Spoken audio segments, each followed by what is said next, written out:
friends are probably the most important thing in my life. I don't know where I would be without them.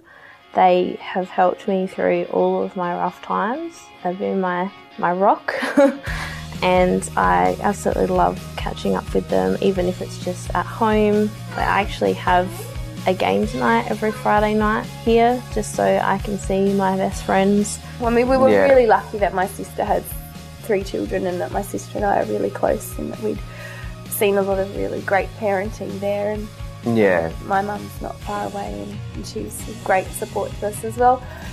What about other people and, what they might bring into the situation? That's a big one, especially around family and friends coming into our home especially, and just us trying to decide and figure out for ourselves what we see as kind of appropriate almost around juvenile. And they're the lessons that we pass on to our own kids. And I'm a grandpa now, and it's really, really great for me as a grandfather to start doing stuff with my grandkids.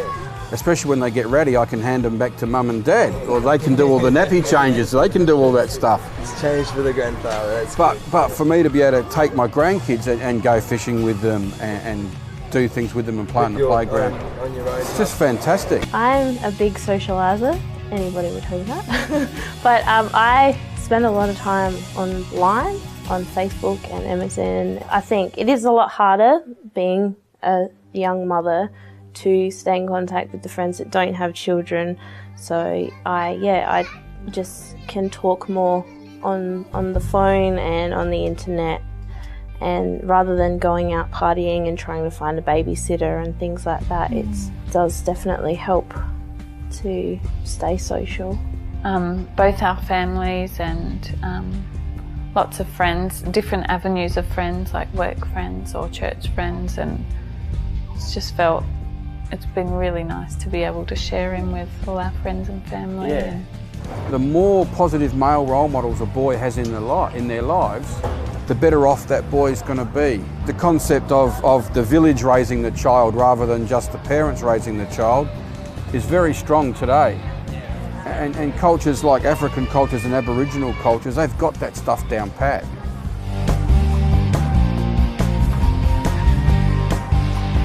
So look, it may be helpful to reconnect with your old friends. That's if you want to. Your friends might have moved on and they might not have children, you might not want to.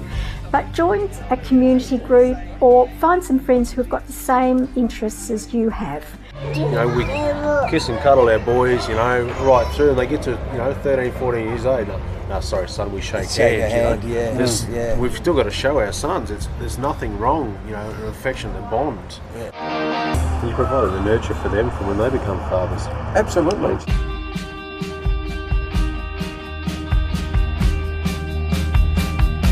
And it's good to know that he's got not just us as well, that there's other people who care about him and are willing to kind of look after him and look out for him,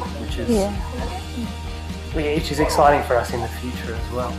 That we're not doing it by ourselves, that we've got support. Especially because we feel like we don't know what we're doing. Because it's not just mum and dad that are raising the child. It's the whole family. It's extended brothers and cousins and aunties and uncles. We're all family and we all help each other.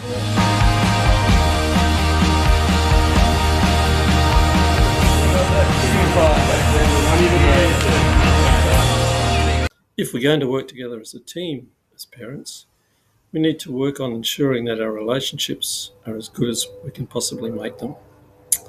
And that's a big challenge. That is one of the most challenging things any of us can have to deal with in our lives. So what causes stress in relationships? Some of the big issues between couples usually come from lack of communication, different expectations, broken trust, affairs, drug and alcohol issues, intimidating behaviour, and money. These are the things that often cause the biggest arguments that we have, and these are the things that we need to be careful how we work on. There are others, but these are some of the main ones. None of us had perfect parents. We all came from different backgrounds and had different experiences, especially when we were very young, that still affect the way that we behave. Despite this, we need to remember that no one else is to blame for what we do or say or how we act towards each other. We are all responsible for our own actions and reactions to things. It's wrong to use our background as an excuse for unacceptable behaviour, like domestic violence. This can include restricting our partner's options through abuse of power and control. Sometimes anger can be healthy, but violence against a partner is never acceptable. So, if we're going to improve our relationships, we need to start with ourselves. We need to start with understanding ourselves, who we are, how we become the way we are, and what we can do to work on improving the way we behave towards each other. We need to become aware of ourselves. We need to become aware particularly of the impact of trauma in our lives. Often there are things that trigger us because we've had experiences when we were a child, and these experiences have been imprinted on our brains and they affect our behaviour towards our partners. We need to think about where our attitudes come from. How do we get hardened attitudes towards each other? What can we do about these attitudes to change them? We need to learn how to manage ourselves. All of us get angry, and some anger is healthy, but a lot of anger is not healthy, so we need to learn how to manage it. If we've got substance misuse issues in our lives, alcohol, drugs, we need to learn to do something about that so that it's not impacting our relationships severely. To do that, we need friendship, we need therapy, we need counselling, we need to access whatever we can to improve ourselves and become better parents and better partners. And we need good nutrition and exercise. These are healthy things that everybody can do something about to improve their well-being. To build a sound relationship, Dr. John Gottman and Julie Gottman have developed what they call the Sound Relationship House. In his extensive research, Dr. Gottman has found that emotionally intelligent couples are intimately familiar with each other's worlds. He calls this having a richly detailed love map. That's his term for a part of your brain where you store all the relevant information about your partner's life. Another way of saying this is that these couples have made plenty of room in their minds for their relationship. They remember the major events in each other's histories, and they've been updating their information as the facts and feelings of their partner's world change. They know each other's goals in life, each other's worries, each other's hopes and dreams. Without such a love map, you can't really know your partner. And if you don't really know someone, how can you truly love them? So they have some building blocks for creating a sound relationship house based on trust and commitment. Trust and commitment are essential ingredients of a good relationship between partners.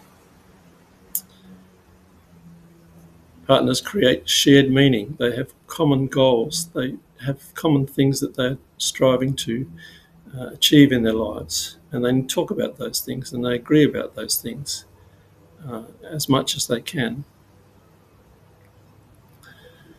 So life dreams can come true if you work together as a team and learn to manage conflict, learn to manage the issues that come up between you, learn to deal with issues, learn to remain calm in the process of doing that, learn to breathe and be quiet and pray and do all those things that are critical to keeping yourself in a good space. Couples develop a positive perspective on life and learn to turn towards each other instead of away from each other, share fondness and admiration for each other, and build love maps of an understanding of who each other is and how each other can best be supported and cared for. As we said before, it's often trauma in our lives, that causes most of the issues that we have as we struggle in our relationships as parents.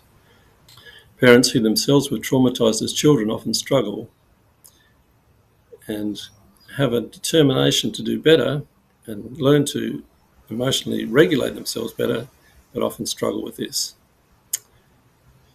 So we need to learn to work on these things and become more healthy as parents and more able to be the kind of parents that are going to be able to work together as a team.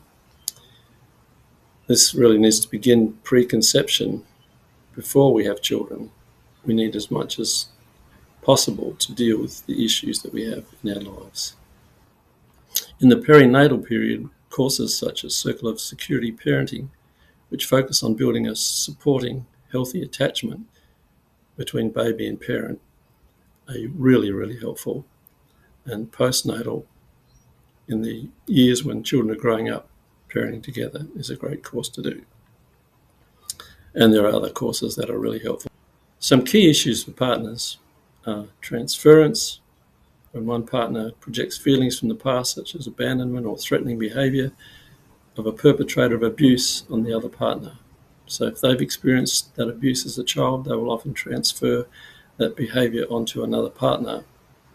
It's not the partner who's caused the issue, it's the perpetrator in their own early childhood that has caused this behaviour, and we need to recognise that and don't unnecessarily transfer onto our partner what we experienced from our own caregivers.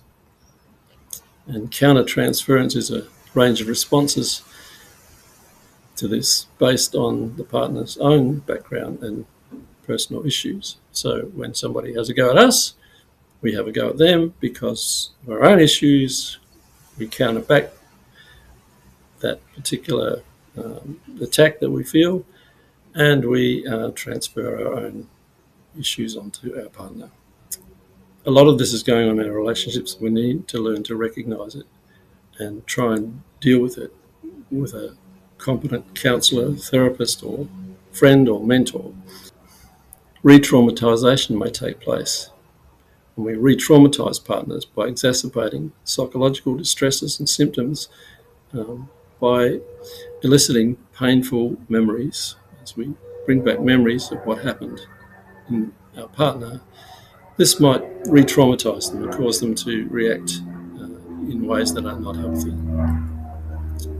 So these are some things that we need to be aware of and learn to work on. And we need to avoid re-traumatising partners by creating a sense of safety, trustworthiness, making sure that our partner has choice and can make their own decisions, and yet at the same time building collaboration, working together, doing things together as a team, and working in a way that's most effective for our children, and empowering each other to become the best possible person, best possible parent we can be.